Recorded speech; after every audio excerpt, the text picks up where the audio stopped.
আসসালামু আলাইকুম। ঢাকা শহরে ব্যস্ততা সকালের দিন শুরু হয়,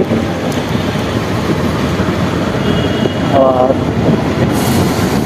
ব্যস্ততার মাঝে কিন্তু নিজেকে আদর্শ সকালে ঘুম থেকে উঠে দৌড়াদৌড়ি করে অফিসে যাওয়ার জন্য আবার চলে আইসো আইসে বিস্কুটের দিয়ে খাওয়া দাওয়া করে শুয়ে পড়ো। এই ঘুম আর অফিস এর ভিতরে এই জীবন সীমাবদ্ধ হয়েছে ঢাকা শহরের মানুষের। এই জীবন তো জীবন না, এটা হয়ে গেছে মেশিনময় জীবন। পরিস্থিতির শিকার সবাই। সকাল সকাল ঘুম থেকে উঠে অফিসে যাওয়ার জন্য বের হলাম আজকে। অফিস করো,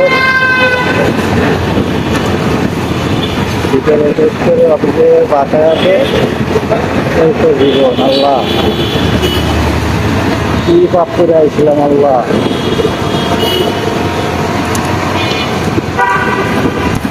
যারা ঢাকা শহরে প্রথম আসবে তাদের জন্য এটাই মনে হবে আর কি।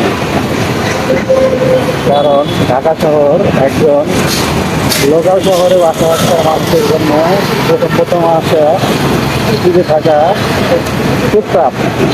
চাপ বলতে সে কন্টিনিউ করতেই পারবে না, পারবে কিন্তু সুখ দিলে মনে হবে আমি শেষ।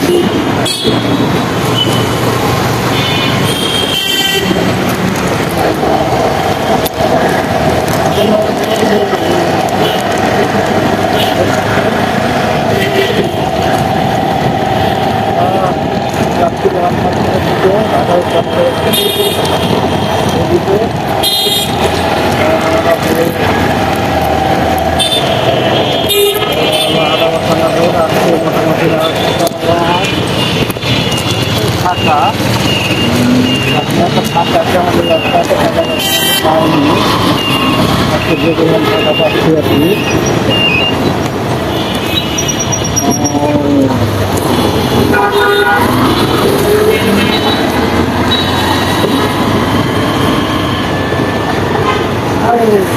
দেখা যায় যে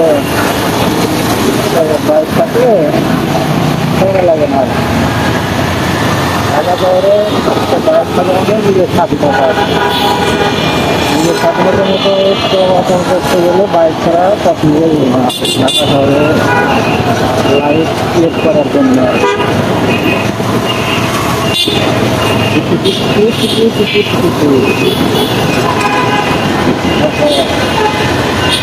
তবে হ্যাঁ, আমি যখন ঢাকায় আসি কপাল ভালো, আমার একটা এমন নাই, আমার ওয়াইফ ফ্যামিলি কি করে দিছি, ভাইয়ের আছে, ভাইয়েরটা দিয়ে মোটামুটি ঢাকা শহরে বেশি আর কি। আমি তো দেখতে গেলে ঢাকা শহরের নয় আমার, কিন্তু মোটামুটি যাই হোক অতটাও খারাপ লাগে না আর কি। শহরে খারাপ লাগবে গাড়ি না বের চলে গেছে, যার কারণে আর অত খারাপ লাগতেছে না।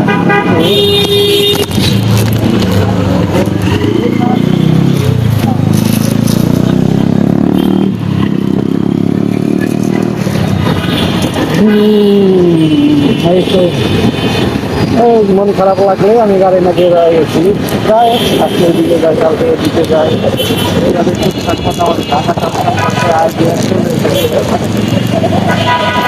এর জন্য আমি বুদ্ধি খেলি সার্ভাইভ করার জন্য মাইনে উঠতে পারতেছি আর কি। যার কারণে আমার অতটুকু খারাপ লাগতেছে না। কিন্তু যদি গাড়িটা না থাকতো তাহলে তো কি একটা অবস্থা হইতো না, বলার মতো না।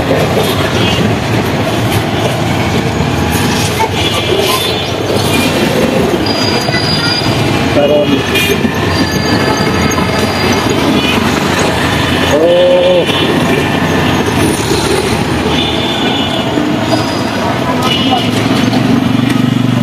তবে ভাই ঢাকা শহরে যে ভাই যদি বসে থাকে একটা বোকামি আর কিছু না, বসে থাকার মতো সময় ঢাকা শহরে দেওয়া যাবে না, তাই কাজ না।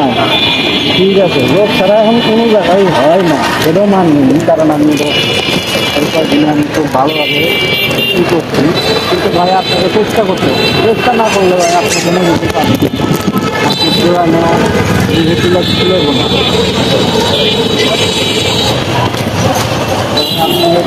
আপনি চেষ্টা না করলে আপনি পাবেন না, অবশ্যই আপনাকে চেষ্টা করতে হবে, চেষ্টা করলে আপনি পাবেন।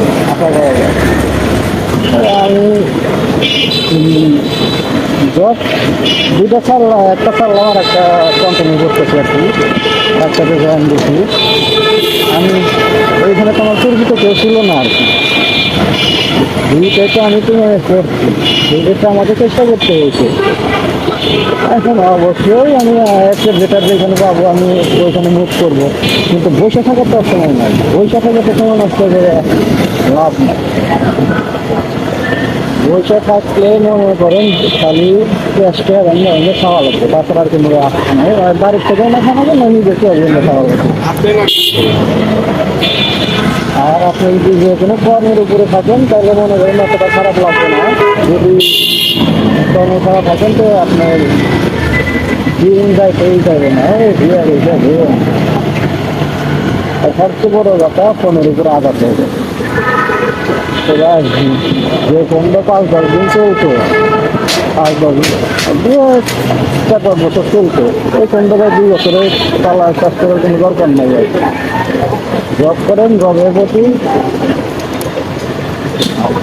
জব করা ঠিক না, ঠিক আছে, কিন্তু মনে করেন আপাতত আমি ব্যাপার রাখতে গেলে আপনি জব ছাড়া কোনো হয়ে নাই।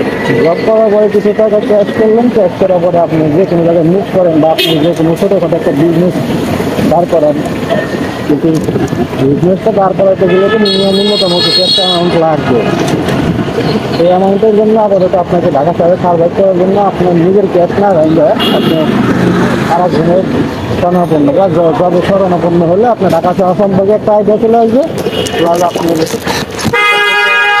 আসবে, টাকাতে আপনি আপনার সাময়িক খরচও চালাইতে পারবেন, প্লাস সাথে কিছু টাকা আপনি জমাইতে পারবেন। তো 5 মাস যদি এভাবে কন্টিনিউ করেন তো মোটামুটি আপনি হচ্ছে মানুষ চলে আসবে।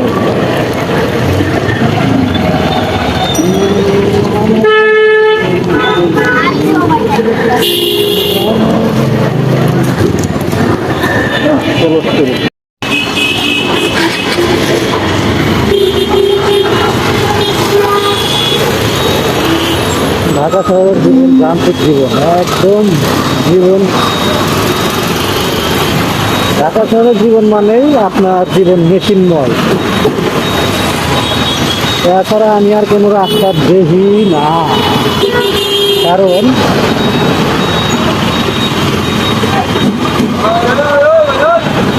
ঢাকা শহরের মানুষের রুটিন একটাই, সকালে ঘুম থেকে উঠে দ্রুত গোসল দিয়ে এখন আল্লাহ যদি কপালে একদিন রাহে খাওয়া দৌড় দেয় অফিসগুলো, আবার সন্ধ্যা হবো অফিসে, বাসায় এসে গোসল দিয়ে খাওয়া দাওয়া করে ঘুম দেয়। এই তো ঢাকা শহরের জীবন, তার বাইরে তো আমি আর কিছু দেখি না।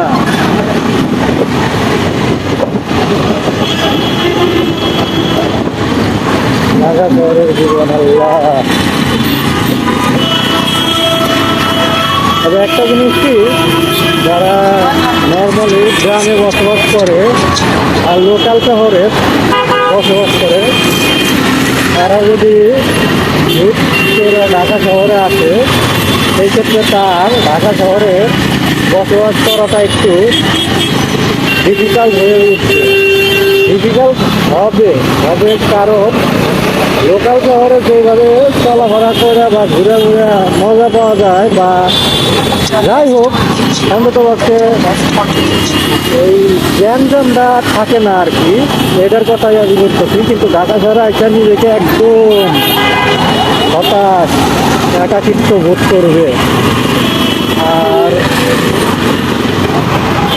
বাড়ি ছাড়লে তো বিদেশ বাড়ি আসলে তো এমনিতে তো ভালো লাগে না, এক দুদিন যদি আত্মীয় স্বজনের বাড়িতে যায় তাই মনে হয় যে না কখন যাবো বাড়িতে না গেলে অন্তত নিজের এলাকার কাছে যদি থাকি তাও শান্তি। আর এ তো লোকাল শহর ছেড়ে এটা ঢাকা শহর সম্পূর্ণটা এক ভিন্ন এক আদর শহর।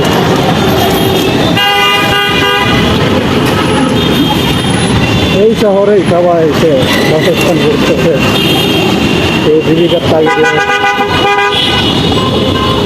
কেউ পড়াশোনার জন্য, কেউ লাইফটাকে সেটেল।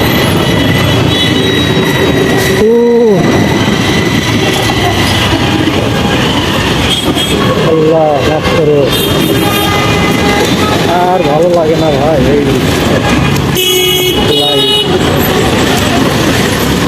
কথা। ঘুরবো ফিরবো মান্থলি একটা অ্যামাউন্ট ব্যাংকে আসবে, রিল্যাক্স একটা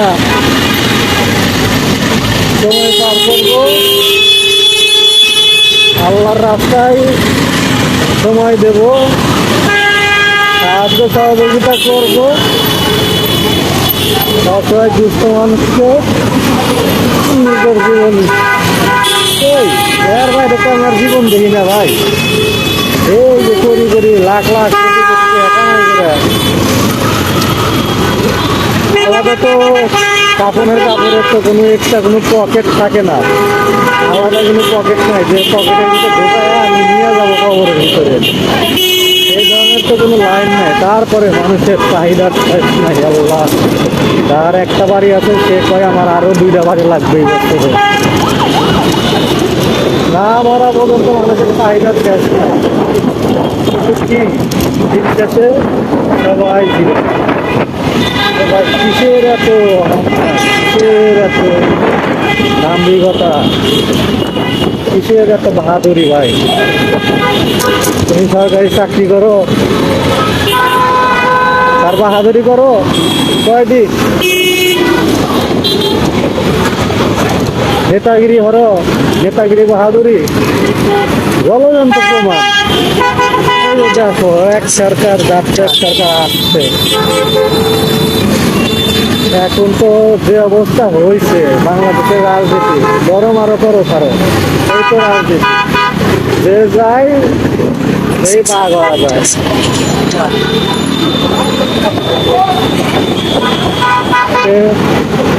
আজকে নিঃশ্বাস শেষ বন্ধ হইলে কালকে তুমি মরা লাশ, আজকে বললে কালকে তোমার 2 দিন। কিসের এত বাহাদুরি ভাই, কিসের এত দাম্ভিকতা?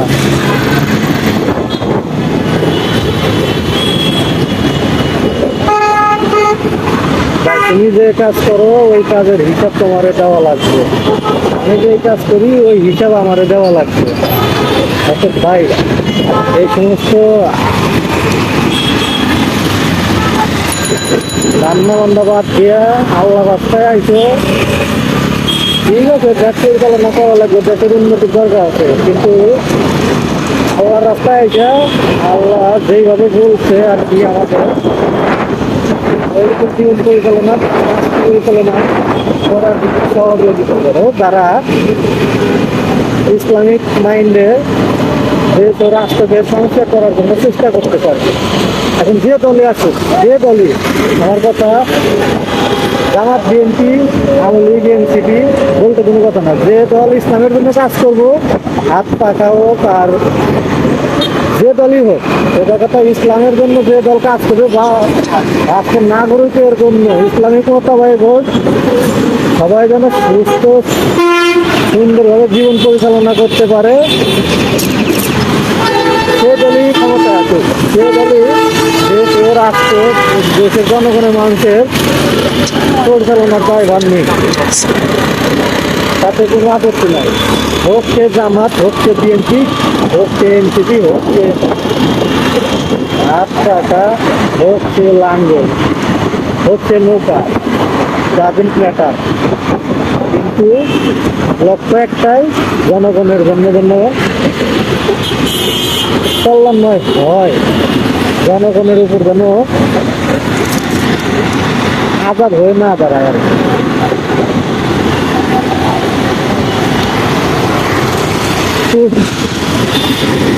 ঠিক আছে, আমি বাসায় চলে আসছি। লাইভটা এখানে ক্লোজ করে দিই। ওকে, আল্লাহ হাফেজ।